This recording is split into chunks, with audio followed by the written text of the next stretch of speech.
അപ്പോൾ ഇന്ന് നമ്മൾ പുഴുങ്ങാൻ പോകുന്നത് ചേമ്പാണ്. അപ്പോൾ ഈ ചേമ്പ് നമ്മൾ എങ്ങനെ നട്ടു, എവിടെ നട്ടു, എപ്പോൾ പറിച്ചു, ആ വീഡിയോ ഒക്കെ നമ്മൾ ഫേസ്ബുക്കിൽ പോസ്റ്റ് ചെയ്തിട്ടുണ്ട്.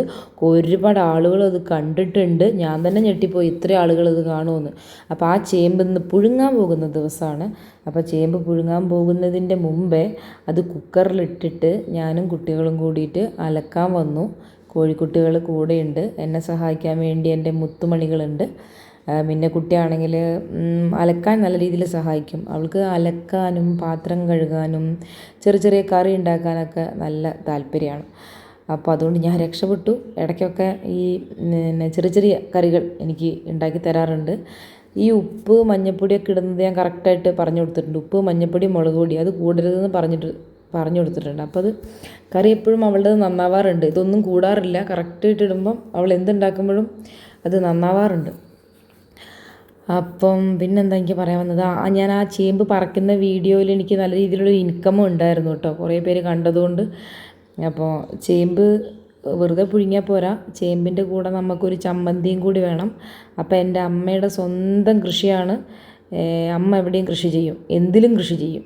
എന്താണ്ടോ വിവാഷ എന്തത് നമ്മുടെ പിന്നെ അലക്ക് ലിക്വിഡ്, നമ്മുടെ വാഷിംഗ് മെഷീനിൽ വയ്ക്കുന്ന ലിക്വിഡിൻ്റെ ബോട്ടിലിൽ അങ്ങനെ എല്ലായിടത്തും അമ്മ കൃഷി ചെയ്തു. അതിലൊക്കെ നല്ല രീതിയിലുള്ള വിളവുണ്ട് കേട്ടോ. എനിക്കതാണ് അത്ഭുതം. അമ്മ നല്ല രീതിയിൽ അതിലുള്ള മുളക് വെച്ചിട്ടാണ് ഇപ്പോൾ എല്ലാ പരിപാടിയും.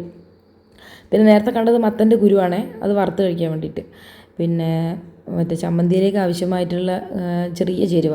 ഞങ്ങളെപ്പോഴും ഈ ചേമ്പ്, കപ്പ ഇതിൻ്റെ കൂടെയൊക്കെ സ്ഥിരമായിട്ട് അരയ്ക്കുന്ന ഒരു പിന്നെ ചമ്മന്തിയാണ് ഈ ഉള്ളിച്ചമ്മന്തി വളരെ സിമ്പിളാണ്. നിങ്ങൾക്കറിയാം, ഇത്രയും സാധനങ്ങൾ മിക്സിയിലിട്ടിട്ട് ഒരു നുള്ളു പുളി ഒരു പുളി ഇട്ടിട്ടില്ലെങ്കിൽ ആ ഒരു ടേസ്റ്റ് ബാലൻസ് ആവില്ല. അതിനുവേണ്ടി കുറച്ച് പുളിയും കൂടി ഇട്ടിട്ട് പിന്നെ അരയ്ക്കും.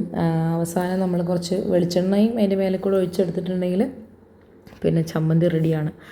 അപ്പം ഇതൊക്കെ ഞാൻ മിന്നേനെ പഠിപ്പിക്കുകയാണ്. കാരണം ഒരു ദിവസം എന്തെങ്കിലും ഒരു വയ്യായ്കയോ പനിയോ വന്നാൽ ഇതൊക്കെ ഉണ്ടാക്കണമല്ലോ മിന്നക്കുട്ടി.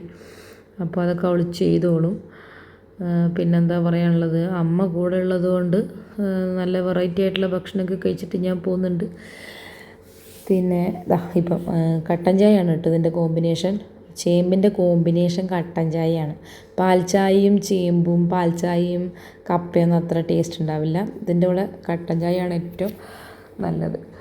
പിന്നെ ഞങ്ങൾ ഉറക്കം ചെയ്തിട്ട് ഇപ്പോൾ ഡബ്ബി എന്ന സമയം ഒരുപാട് വൈകിട്ടാണ് കേട്ടോ ഉറക്കം വരുന്നുണ്ട്.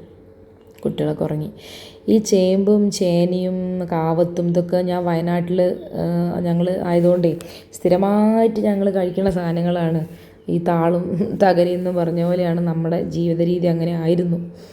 വയനാട്ടിലായതുകൊണ്ടെന്നല്ല, നമ്മൾ അമ്മയൊക്കെ പണ്ട് മുതലേ ഈ തോട്ടത്തിലുള്ള സാധനങ്ങൾ വെച്ചിട്ടുള്ള കറികളായിരുന്നു കൂടുതൽ തരിക. മുരിങ്ങയും തോട്ടത്തിൽ നിന്ന് പറിക്കുന്നതാണ് കൂടുതലുണ്ടാവുക. വെളിയിൽ നിന്ന് ഞങ്ങളങ്ങനെ പിന്നെ വെജിറ്റബിൾസ് വാങ്ങി ക്യാരറ്റ് പൊട്ടറ്റോ ഒക്കെ വാങ്ങിച്ച് വെക്കൽ പണ്ട് കുറവായിരുന്നു. ഇപ്പോഴാണ് അതൊക്കെ ശീലിച്ചത്.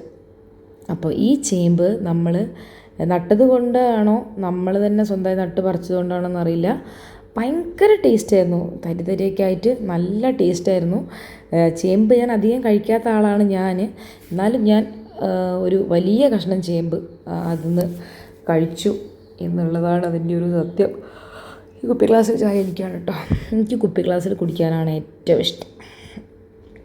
ഇനിയിപ്പോൾ ഞാൻ എന്താ പറയുക, ഫേസ്ബുക്കിൽ ഇങ്ങനെ നമ്മൾ വീഡിയോസൊക്കെ ഇങ്ങനെ ഇട്ട് കഴിയുമ്പം തമാശയല്ല, അതിൽ നിന്നൊക്കെ നമുക്ക് ഇൻകം ഉണ്ട്.